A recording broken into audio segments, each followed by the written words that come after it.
Hello my dear friends, स्वागत है आपका आपके अपने यूट्यूब चैनल CCH में। और मुझे पूरी उम्मीद है कि आप पूरी लगन के साथ में, मेहनत के साथ में लगे हुए होंगे अपने सिलेक्शन के जो है रास्ते में। अगर मैं आप लोगों को अपनी तरफ से कुछ बातें बोलूं तो वो ये है कि मैं और हमारी पूरी टीम आपके सिलेक्शन को लेके पूरी मेहनत के साथ में लगी हुई है। तो आप भी उनके साथ में थोड़ी सी मेहनत कर लो। जो भी यूट्यूब पे वीडियोस हम लोग आपको दे रहे हैं, उसका जो भी कंटेंट आपको मिल रहा है, आप उसको अच्छे से पढ़िए, अच्छे से नोट्स बनाइए, उसके साथ में बने रहिए, प्रैक्टिस पेपर पर अच्छे से फोकस करिए। सारी चीज़ें आपको CCH के थ्रू प्रोवाइड कराई जा रही हैं, चाहे वो आपका यूट्यूब चैनल हो या फिर आपका चाहे वो व्हाट्सएप ग्रुप हो, चाहे वो आपका एक टेलीग्राम चैनल हो। उन सभी में जुड़ के आप लोग इस चीज़ का फायदा उठा सकते हैं। ठीक है, बहुत अच्छा क्वालिटी कंटेंट है, सभी लोग बहुत अच्छे से मेहनत कर रहे हैं आप लोगों के लिए। अब मैं अपनी बात कर लेता हूं। मेरा नाम कपिल।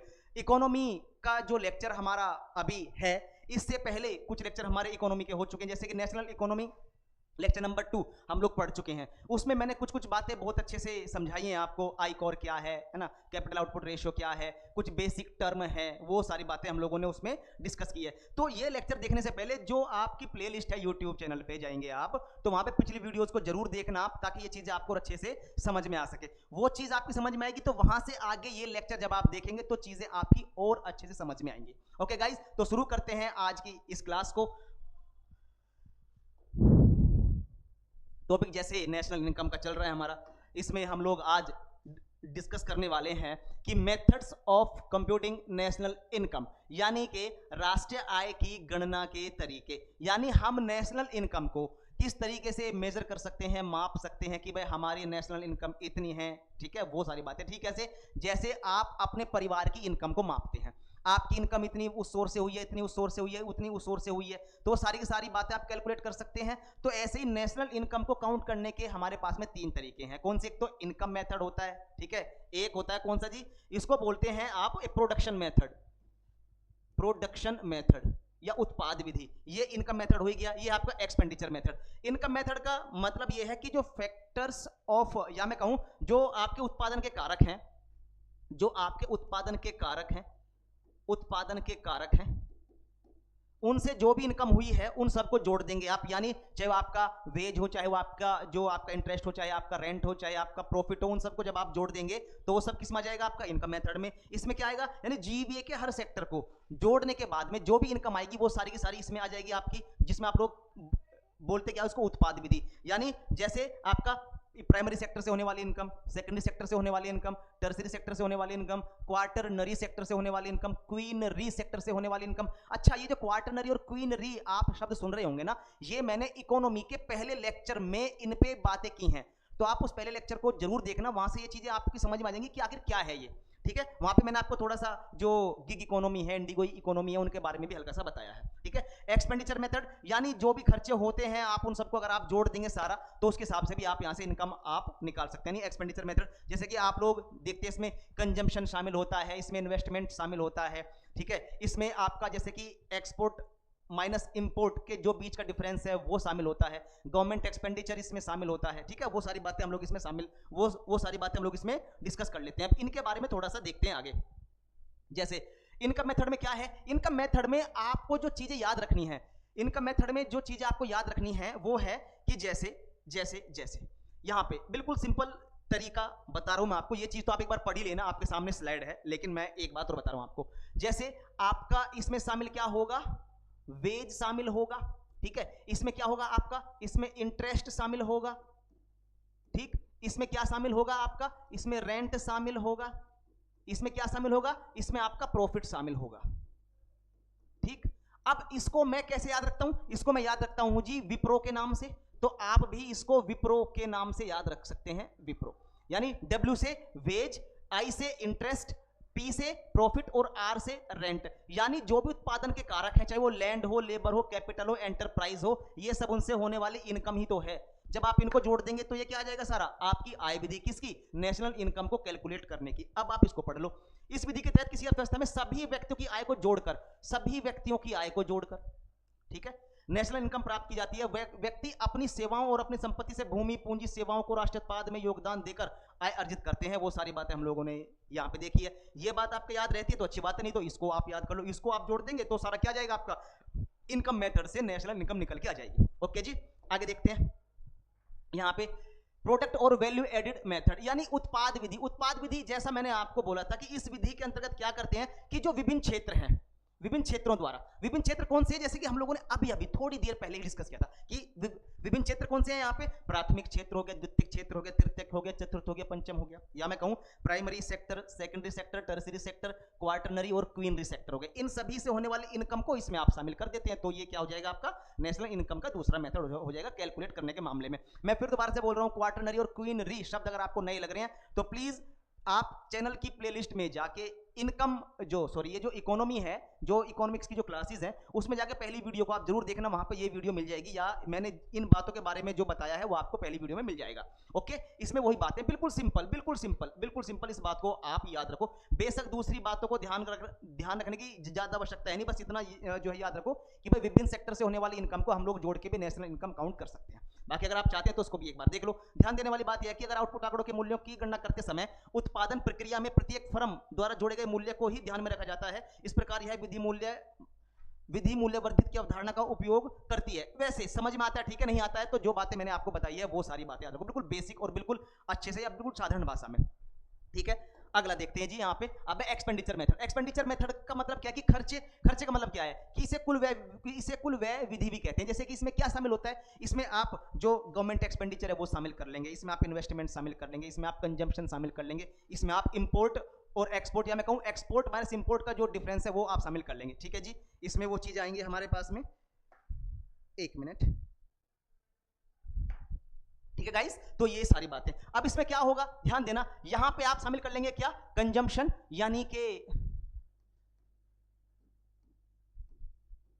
ये आप कंजम्पशन शामिल कर लेंगे, प्लस इन्वेस्टमेंट शामिल कर लेंगे, जैसा मैंने आपको अभी अभी बोला है, प्लस इन्वेस्टमेंट शामिल कर लेंगे, प्लस गवर्नमेंट एक्सपेंडिचर शामिल कर लेंगे, प्लस एक्सपोर्ट माइनस इंपोर्ट।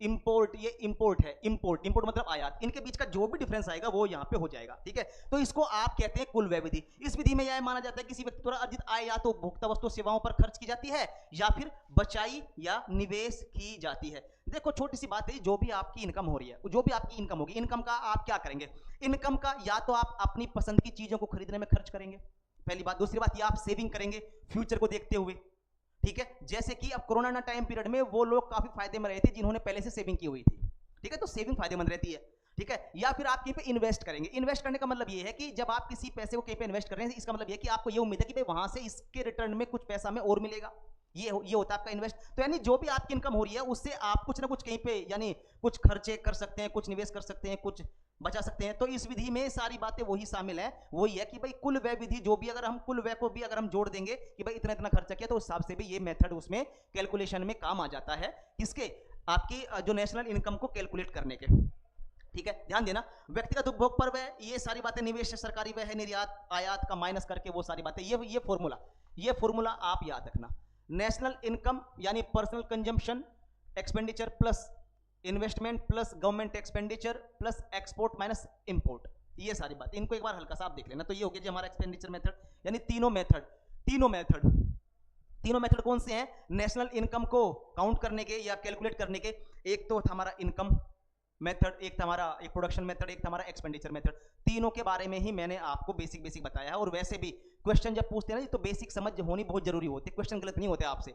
गलत कब होते हैं, बेसिक पता नहीं आपको, करंट आपने पढ़ा नहीं, करंट अफेयर की चीजें आपने पढ़ी नहीं, अब क्वेश्चन आएगा तो आप कैसे उसको आप टैकल करेंगे, गड़बड़ी हो जाएगी ना उसमें। तो इसमें बेसिक का स्ट्रॉन्ग होना बहुत जरूरी है। अब इसमें क्या है, न्यू जीडीपी सीरीज, ध्यान देना, ministry of statistics and personal ministry of statistics और प्रोग्रामिंग एंड इंप्लीमेंटेशन, इसको ना शॉर्टकट में आप मोस्पी भी बोलते हैं, ठीक है। मोस्पी ने क्या किया, एक नई सीरीज लॉन्च की थी, कौन सी, जीडीपी के बारे में इन 2019 में, यानी 2019 में। इसमें क्या किया गया था, इसमें किया गया था जी कि जो आपका बेस ईयर है वो 2004-05 से बदल के 2011-12 कर दिया गया, जैसे आप लोग इसमें देखेंगे, ठीक है। Major changes that have been made to the methodology of GDP calculation are as follow. इसका मतलब ये है कि जीडीपी की गणना पद्धति में कुछ परिवर्तन किए गए थे। इसमें कौन से किए गए थे, देखो यहां पे, जैसे यहां पे क्या किया, कि factor cost replaced with market price, यानी मार्केट प्राइस पे काउंट करने का प्रचलन शुरू हो गया यहां पे। दूसरी बात ये है इसमें, चलो खैर उसको भी हम देखेंगे अभी।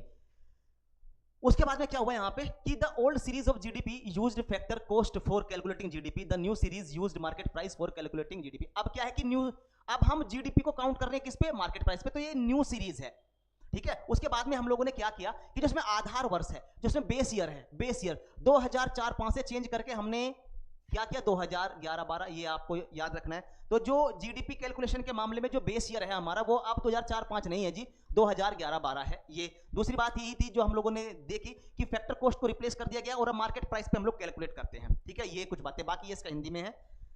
ओके, यहाँ पे देखो वाइडनिंग ऑफ डाटा पूल, नहीं ये इतना इंपॉर्टेंट है नहीं, वैसे एक बार आप देख भी लो तो इसमें कुछ ऐसा नहीं कि भाई कुछ हमारा लूट जाएगा पिट जाएगा, एक बार पढ़ लेते हैं। वैसे आपके लिए ज़्यादा इंपॉर्टेंट है नहीं, बट फिर भी एक बार पढ़ लेते हैं।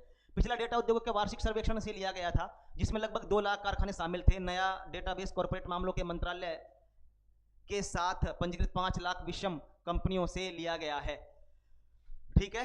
तो इसमें क्या होगा जी, यहाँ पे एक मिनट, जबकि पहले के डेटा में केवल फैक्ट्री स्तर की तस्वीर की गई थी, नया डेटा उद्यम स्तर को देखता है। कुल मिला के ये है जी, इसमें ना, इसमें कुल मिला के ये है कि नए कुछ एंटरप्राइज या नए कुछ कारखाने ऐड कर दिए गए थे, जिसमें हमारे पास में डेटा का एक बड़ा एरिया हो गया था। तो ये सारी बातें उसमें, बाकी ज़्यादा इस पर आपको फोकस करना नहीं है। मैं आपको इसको समझाऊं ज़्यादा, फिर पेपर के लिए इतना इंपॉर्टेंट है नहीं, तो उसमें टाइम वेस्ट ही होगा, इसलिए आप इसको स्किप भी कर सकते हो, ठीक है। आगे देखते हैं, ये वही है, उसी चीज को लेके है कि इसमें जीडीपी वृद्धि दर की जो पुरानी पद्धति थी उसके हिसाब से 4.7% थी, जबकि नई पद्धति के हिसाब से जो वृद्धि दर है जीडीपी की, जो ग्रोथ रेट है वो कितनी है, 6.9%। इसमें ये बातें बोली हैं। उसके बाद में डिफिकल्टीज इन एस्टिमेशन या एस्टिमेटिंग नेशनल इनकम, देखो राष्ट्रीय आय की गणना करने में ना कुछ कठिनाइयां हैं, कुछ परेशानियां हैं, तो उसके बारे में है ये। जैसे इसमें प्रमुख समस्याओं का अध्ययन 2 शीर्षकों के अंतर्गत करते हैं हम लोग, एक तो संकल्पनात्मक है, एक सांख्यिकी या व्यवहारिक है। कौन सी है अभी देखते हैं। इसमें संकल्पनात्मक क्या है, यानी कंसेप्चुअल डिफिकल्टी क्या है। इसमें दरअसल होता क्या है, इसमें क्या होता है कि संकल्पनात्मक समस्या इस बात से संबंधित है कि राष्ट्रीय आय के मापन में कैसे और क्या शामिल किया जाना चाहिए, कैसे शामिल करेंगे और क्या शामिल करेंगे, क्योंकि आपको पता है कि बहुत सारी गतिविधियां ऐसी हैं कि जो नेशनल इनकम में शामिल नहीं होती हैं, ठीक है। जैसे आपके द्वारा किए जाने वाले कुछ वेलफेयर के काम, है ना, हाउस वाइफ या हाउस लेडी के द्वारा किया जाने वाला घर में कोई काम, आपके द्वारा घर में किया जाने वाला कोई काम, ठीक है, वो सब। इवन ब्लैक मनी से जो भी इनकम होती है वो काउंट नहीं होती इसमें, उसकी भी थोड़ी प्रॉब्लम है। तो क्या है कि इसमें ना कुछ समस्याएं हैं और क्या नहीं, ये सारी बातें। हालांकि एनआई की अवधारणा का तात्पर्य है कि जो कुछ भी उत्पादित होता है उसे गिना जाना चाहिए। परिभाषा के अनुसार हम केवल उन चीजों पर विचार करते हैं जो पैसे के लिए विनिमय की जाती हैं या कुछ कीमत लेती हैं, ठीक है जी। इसमें वो यह कि भाई जिसमें इवन जो कुछ भी उत्पादित हो रहा है उसमें वो शामिल किया जाता है। अवधारणा तो ये कहती है, लेकिन भाई काम तो जो भी इलीगल एक्टिविटी है उनसे भी तो उत्पादन होता है ना हमारी इकोनॉमी में, तो क्या उसको भी हम शामिल कर लेंगे? नहीं, ये समस्या है, ठीक। तो यही क्या है, ये कुछ डिफिकल्टीज हैं, ठीक। ओके, इन कठिनाइयों को कम करने के लिए राष्ट्रीय आय आकलन की प्रक्रिया तथा इसमें कौन से घटक शामिल किए जाएं के बारे में कुछ दिशा निर्देश निर्धारित किए गए हैं। मतलब ये है कि भाई हम इकोनॉमिक एक्टिविटी में ये बातें शामिल करेंगे, ये शामिल नहीं करेंगे, अब वे क्यों करेंगे, उनके पीछे के कुछ लॉजिक हैं, वो सारी बातें इसमें बताई गई हैं। जैसे देखो आगे यहाँ पे, अब सांख्यिकी या व्यवहारिक कठिनाइयां यानी स्टैटिस्टिकल और प्रैक्टिकल डिफिकल्टी, जिसमें क्या होगा, इसमें क्या होगा जी, देखो दरअसल ये है ना कि भाई हमारे पास में पर्याप्त सांख्यिकी डेटा की कुछ कमी होती है, ठीक है। और अशिक्षित सांख्यिकी जो हमारे पास में एम्प्लॉई है उनका क्या है, अप्रभावी प्रशिक्षण है। इसके कारण क्या है कि जो नेशनल इनकम है ना उसके अनुमान का जो काम है वो कुछ कठिन हो जाता है। मतलब हम उसको ज्यादा एक जितना सिस्टमेटिक तरीके से और जितने मतलब एक होता है ना इंटेलेक्चुअल तरीके से, या मैं कहूं जितने कम गलती करते हुए कर सके उतना वो आसान होता नहीं, ठीक है। ये सब क्या है, क्योंकि अप्रभावी प्रशिक्षण है हमारे पास में, जो पर्याप्त सांख्यिकी जो डेटा है उसकी कुछ कमियां हैं, कुछ अशिक्षित सांख्यिकी, कुछ जो एम्प्लॉय हैं उनके बारे में ये कुछ बात है। यानी अगर हम इनको ठीक कर लेंगे तो कहीं ना कहीं ये डिफिकल्टीज कुछ कम हो सकती है ना। और आपको पता भी है कि सरकार ट्रेनिंग के मामले में अच्छा खासा पैसा खर्च करती है कि भाई ट्रेनिंग अच्छी होगी तो ये लोग डिपार्टमेंट में जाके काम अच्छे करेंगे और शुद्धता बढ़ेगी, तो इवन कुछ डिफिकल्टीज हमारे है ना हमारे सामने कम हो जाएंगी। जैसे इसमें यह है कि नेशनल इनकम की गणना करते समय कई बार गिनती करना भी एक महत्वपूर्ण समस्या है। भारत एक ऐसा देश है जहां क्षेत्रीय विविधताएं बहुत है, इसलिए अलग अलग भाषाएं, रीति रिवाज आदि भी अनुमानों की गणना करने में समस्या पैदा करते हैं। भाई यहाँ पे भाषाएं क्या है, किसी की समझ में आ रही है, किसी की नहीं आ रही है, कुछ अलग अलग रिचुअल्स है, हम कुछ एक्टिविटी कर रहे हैं, हो सकता है कि वो उसके समाज में या उसके रीति रिवाजों के हिसाब से वो काम ठीक नहीं है, बात समझ आ रही? तो उसमें भी क्या है कि उसके भी आंकड़े इकट्ठे करने में कुछ समस्याएं आती हैं हमें, तो वो सारी बातें, ये सारी बातें हम लोग क्या करें, डिफिकल्टीज के बारे में ही हम लोग बात कर रहे हैं ये। Okay, short coming of GDP, यानी इसकी कुछ कमियां हैं, कुछ कमियां हैं। देखो, जीडीपी एक पर्याप्त आधार देता है लेकिन संपूर्ण आधार नहीं देता किसी भी देश की समृद्धि को मापने का। जीडीपी के थ्रू जो भी इनकम होती है उसको किस तरीके से डिस्ट्रीब्यूट किया जाए ताकि वेलफेयर को बढ़ाया जा सके, ठीक है, कैसे लोगों के बीच इनकम को डिवाइड किया जाए, कैसे उनको बांटा जाए, ठीक है, कैसे आर्टिकल 38 जो वेलफेयर स्टेट की बात करता है, कैसे उस भूमिका को गवर्नमेंट अच्छे से फॉलो करे, अपनाए, एग्जीक्यूट करे, है ना। तो कुछ कमियां हैं। एनवायरमेंट पे क्या इफेक्ट पड़ता है, बात समझ आई। अब इकोनॉमिक एक्टिविटी जो हो रही है, इंडस्ट्री जो हो रही है, जो भी जहां पे भी उत्पादन हो रहा है भाई, वहां पे जो पोल्यूशन तो होगा। अब उसका एनवायरमेंट पे कुछ ना कुछ तो साइड इफेक्ट पड़ेगा। अब जब साइड इफेक्ट पड़ेगा तो एनवायरमेंट को कितना लॉस हुआ इसके बारे में कोई गणना नहीं होती, कोई काउंटिंग नहीं होती। हाँ, इस मामले में उत्तराखंड देश का एक ऐसा पहला राज्य है जिसने ग्रीन जीडीपी के मामले में अच्छा स्टेप उठाया है, ठीक है। अभी लेटेस्ट बातें हैं ये। अब इसमें दूसरी बात क्या है, कुछ कमियां, जैसे कि यहाँ पे कुछ ब्लैक मनी वाला कंसेप्ट है। ब्लैक मनी क्या होती है? ब्लैक मनी होती है कि जो सरकार की नजरों से छिपी हुई है, या मैं कहूं जिस पे टैक्स नहीं भरा गया, वो सब क्या है, वो ब्लैक मनी है। और ब्लैक मनी को व्हाइट करना, ये सब आता है मनी लॉन्ड्रिंग के मामले में, ठीक है। और मनी लॉन्ड्रिंग का मतलब क्या होता है कि ब्लैक मनी को व्हाइट करना, और इसको रोकने के लिए हमारे पास में कानून है। कौन सा, बोलो? हमारे पास में कानून है prevention of money laundering act 2002, जिसको इंप्लीमेंट करती है कौन? एनफोर्समेंट डायरेक्टरेट, जिसको आप लोग शॉर्टकट में ईडी बोलते हैं। और ये ईडी आती है आपकी रेवेन्यू डिपार्टमेंट के अंडर, और रेवेन्यू डिपार्टमेंट है आपका फाइनेंस मिनिस्ट्री के अंडर, है ना। वही ईडी जिसने आजकल बहुतों को परेशान किया हुआ है। खैर, सरकारी आदेश मानना इनका फर्ज होता है जी, तो उसी के हिसाब से ये लोग काम करते हैं। यहाँ पे देखिए, जीडीपी की कुछ कमियां हैं, जैसा मैंने आपको कुछ बताया है उसके बारे में यहाँ पे देखेंगे। आर्थिक विकास के संकेतक के रूप में जीडीपी में कुछ कमियां हैं, बिल्कुल हैं, जैसा कि नीचे बताया गया है, मैंने भी आपको बताया। यह किसी राष्ट्र की असमानता, इनइक्वालिटी की स्थिति को मापने में विफल रहता है। किसी राष्ट्र की असमानता, इस प्रकार यह वर्णन नहीं करता है कि लोग वास्तव में आर्थिक विकास में लाभान्वित हो रहे हैं या नहीं हो रहे हैं।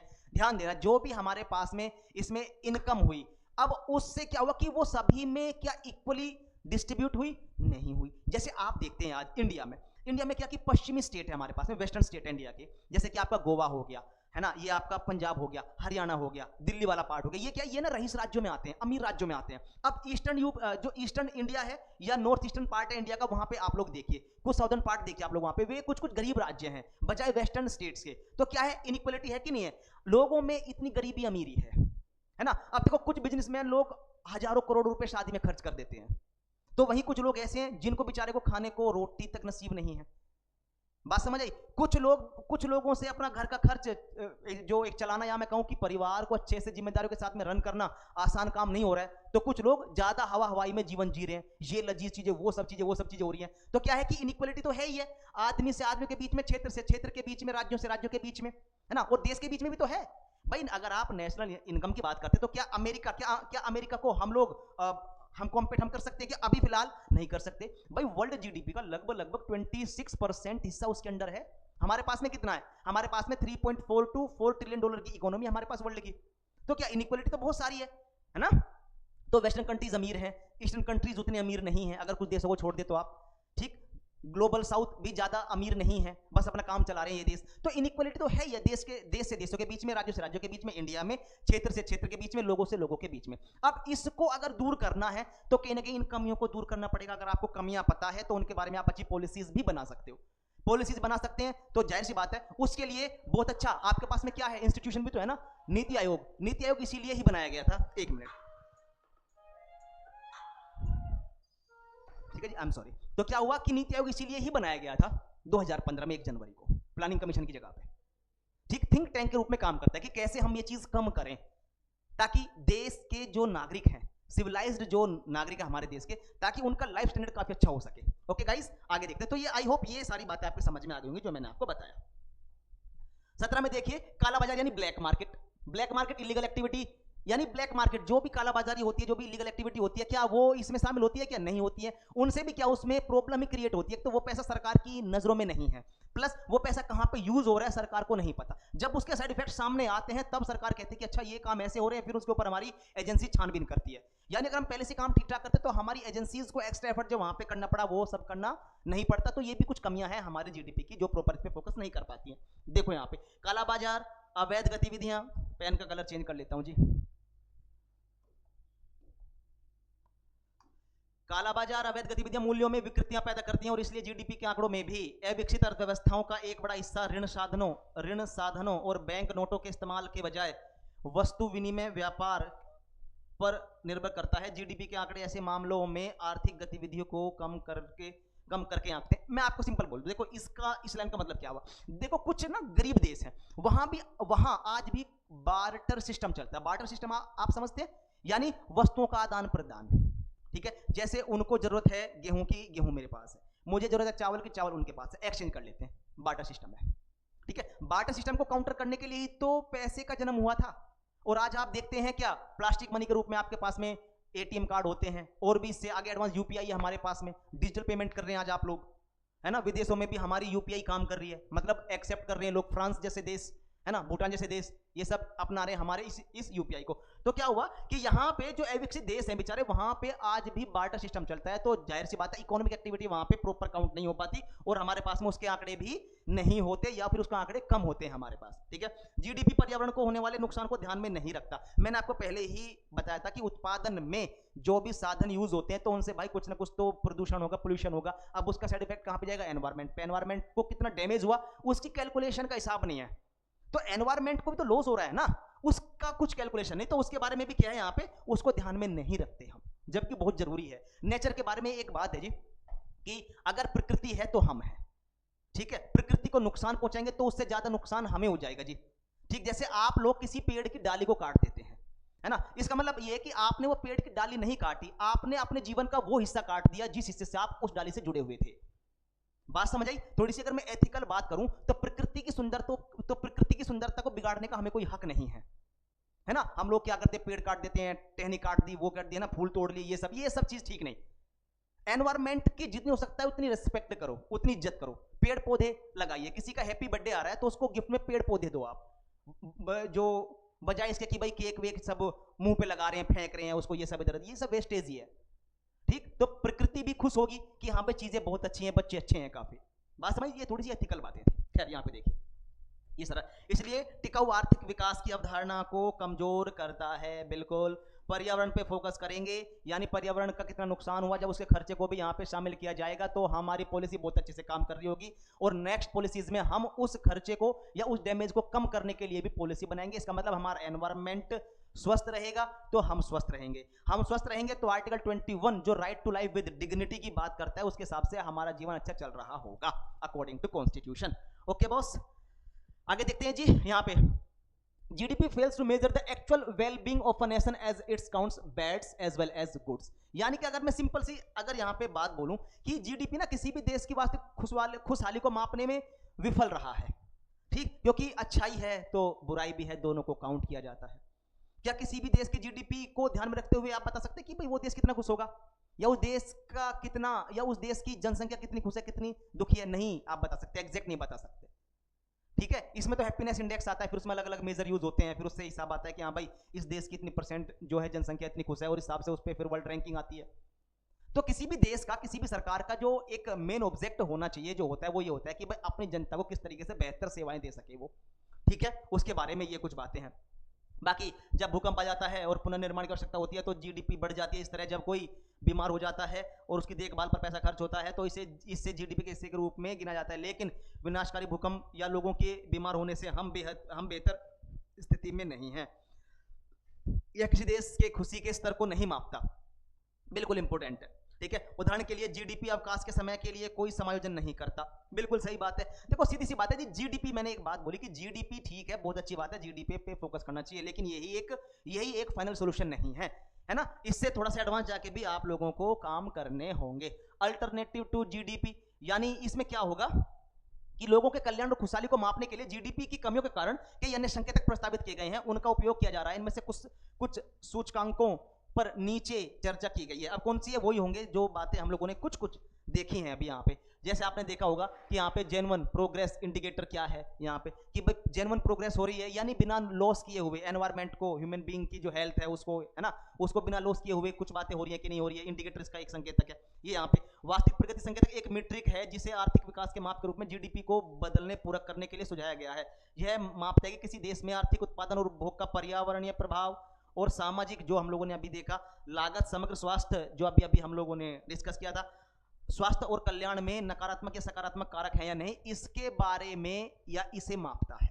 बात समझ आई? बिल्कुल सिंपल है कि यह मापता है कि किसी देश में आर्थिक उत्पादन और उपभोग का पर्यावरणीय प्रभाव, सामाजिक, लागत, समग्र स्वास्थ्य, कल्याण में नकारात्मक या सकारात्मक कारक है या नहीं है, इसके बारे में आप लोगों ने देखा होगा कि हम लोगों ने सीएसआर का कंसेप्ट भी चालू किया हुआ है। सीएसआर मतलब कॉर्पोरेट सोशल रेस्पॉन्सिबिलिटी, यानी जो कॉर्पोरेट सेक्टर जो भी इनकम करेगा उसका लगभग 2% वो अपने एनवायरमेंट को, अपने एम्प्लॉय को, या जहां पे उसने एस्टेब्लिशमेंट किया है वहां पे उसके इंफ्रा में वो पैसा खर्च करेगा, ठीक है, या फिर सरकार को देगा, या फिर सरकार ने जो फंड बनाए हुए वहां पे वो लोग उसको यूज करेंगे, फिर सरकार उसको अपने हिसाब से खर्च करेगी वहां पे। कुछ ऐसी बातें हैं जी हाँ, ठीक है, ओके। सकल राष्ट्रीय खुशी, जी जो ग्रोस नेशनल हैप्पीनेस, जैसा आपको ये शब्दों से ही पता है कि भाई खुशहाली, खुशी का बड़ा रोल होता है जीवन में। लोग खुश रहने के लिए पता नहीं क्या क्या करते हैं, ठीक है, कोई कहीं पे जाता है, कोई कहीं पे जाता है, तो उसके लिए भी क्या है यहाँ पे इंडेक्स है। ध्यान देना, सकल राष्ट्रीय खुशी न केवल आर्थिक उत्पादन बल्कि शुद्ध पर्यावरणीय प्रभावों, नागरिकों के आध्यात्मिक और सांस्कृतिक विकास, मानसिक और शारीरिक स्वास्थ्य, कॉर्पोरेट और राजनीतिक प्रणालियों की ताकत के योग को मापने का प्रयास करती है। इस शब्द को पहली बार 1970 के दशक की शुरुआत में भूटान के राजा जिग्मे सिंगे वांगचुक ने गढ़ा था, ठीक है। ये थोड़ा सा आप लोग देख सकते हैं कि भाई क्या है कि इवन देखो किसी भी देश में पर्यावरण का क्या प्रभाव है, उसमें आध्यात्मिक उन्नति क्या है। देखो हम लोग आध्यात्मिकता के मामले में बहुत एडवांस हैं, ठीक है। आध्यात्मिकता क्या है कि मतलब एक तरीके से भौतिकवाद को अपने ऊपर ज्यादा हावी होने से रोककर हम लोग उसके साइड इफेक्ट से अपने आप को हम बचा सकते हैं।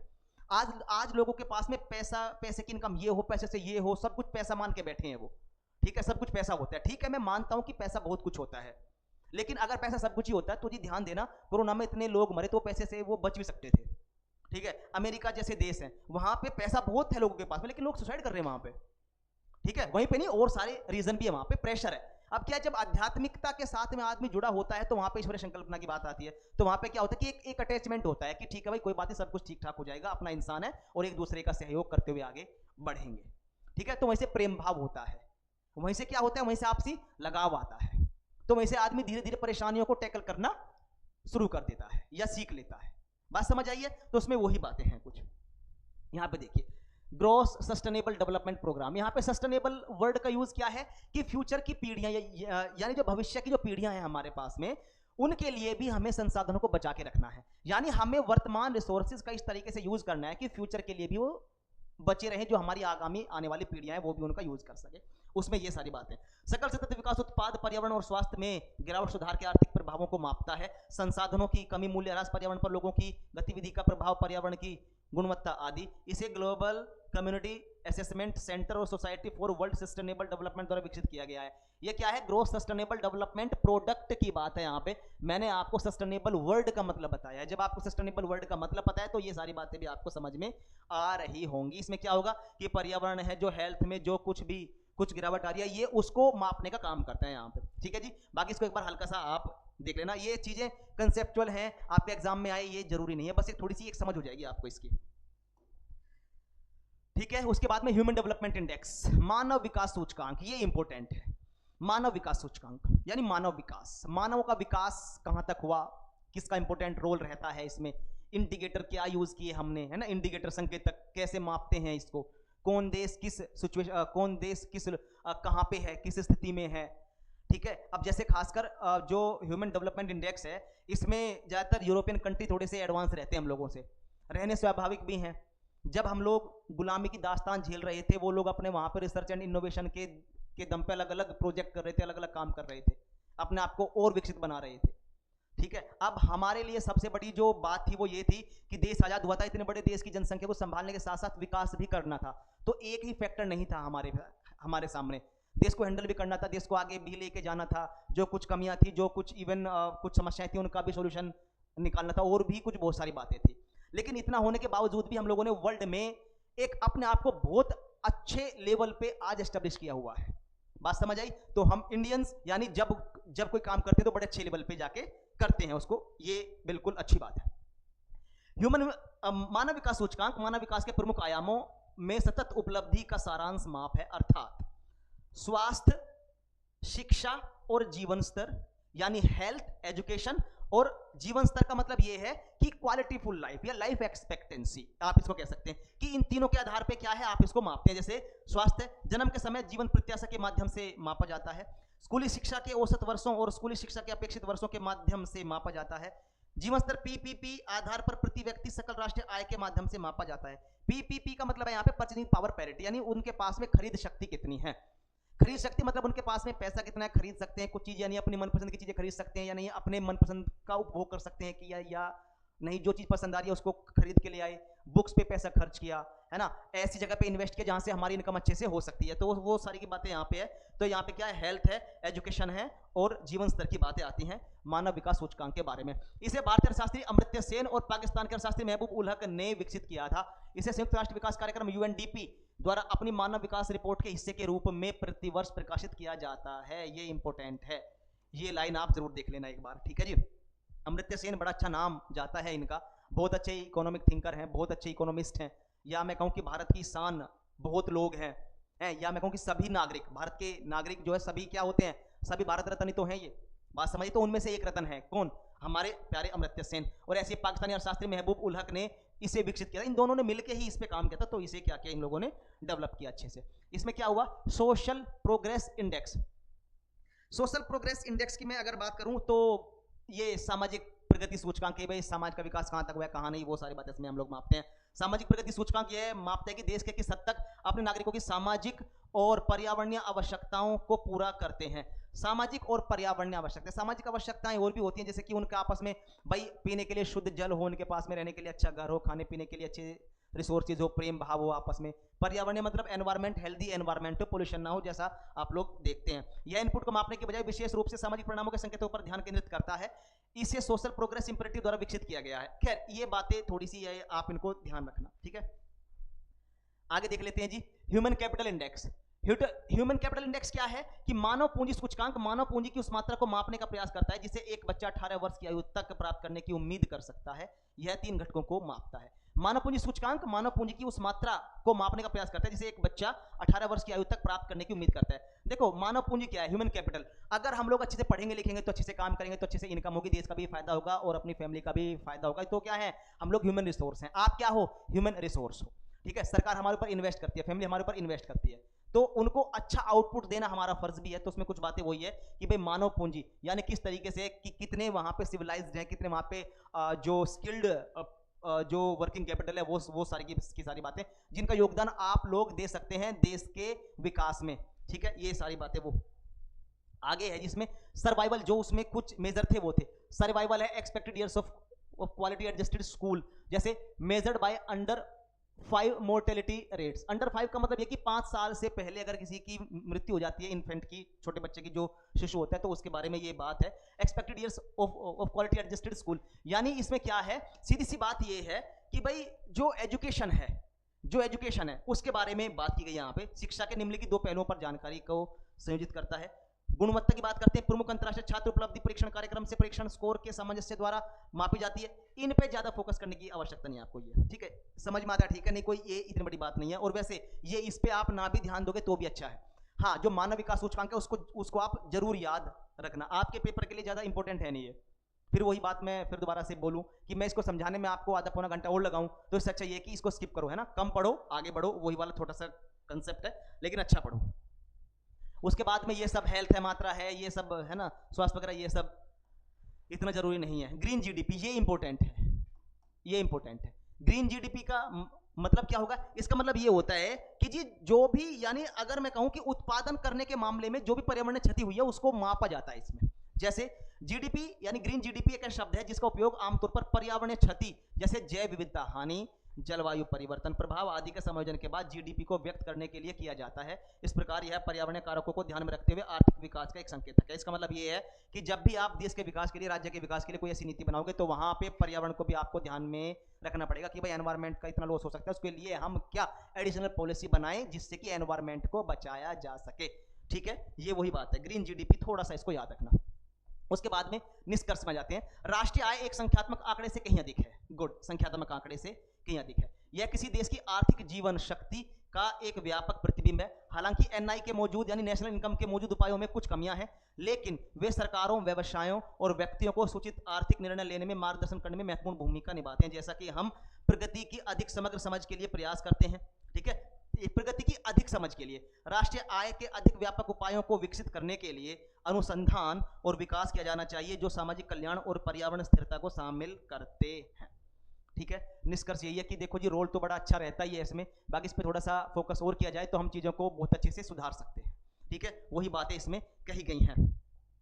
तो अगर मैं आपको यहाँ पे बोलता हूँ, तो जो हमारा इकोनॉमी का जो सब्जेक्ट चल रहा है उसमें ये नेशनल इनकम का जो लेक्चर नंबर 3 था, इसमें चीज़ें जो भी आपको मैंने बताया कि ये इंपॉर्टेंट है, उस पर जरूर फोकस कर लेना आप। जो मैंने बोला कि इसको स्किप कर दो, तो उस पर ज़्यादा फोकस करने की आवश्यकता है नहीं आपको। ठीक है, तो चीज़ों को बिना स्ट्रेस के आप लोग पढ़ते रहिए और बाकी हमारे साथ बने रहिए, चीज़ें आपको मिलती रहेंगी। हर सब्जेक्ट के लोग, यानी चाहे वो आपका रीजनिंग है, मैथ्स है, जो और भी सब्जेक्ट है, उसमें लोग जो हमारी टीम है वो पूरी मेहनत के साथ में आपके साथ लगी हुई है, तो आप भी उनके साथ में मेहनत करते रहिए गाइस। तो मैं फिर दोबारा से आपको वही बात बोल रहा हूँ जी, कि अच्छे से मेहनत करिए, सिलेक्शन ज़्यादा दूर नहीं है आप लोगों का। ठीक है, और हम लोगों का साथ भी आपके साथ में है। बाकी जो वीडियोस आप लोग देखते हैं उसमें नीचे कमेंट करके भी आप जो है बता दिया करें कि सर थोड़ी सी हमें ये प्रॉब्लम आ रही है। तो अगर कुछ ऐसा है, वैसे तो हमारी पूरी कोशिश रहती है, अगर कुछ ऐसा है तो उसको जल्दी से जल्दी सॉर्ट आउट कराया जाएगा। ठीक है जी, ओके ओके गाइस, अपना ख्याल रखिए, अच्छे से पढ़ाई करिए और अपने प्यारे मम्मी पापा का भी ख्याल रखिए आप। Okay, thank you.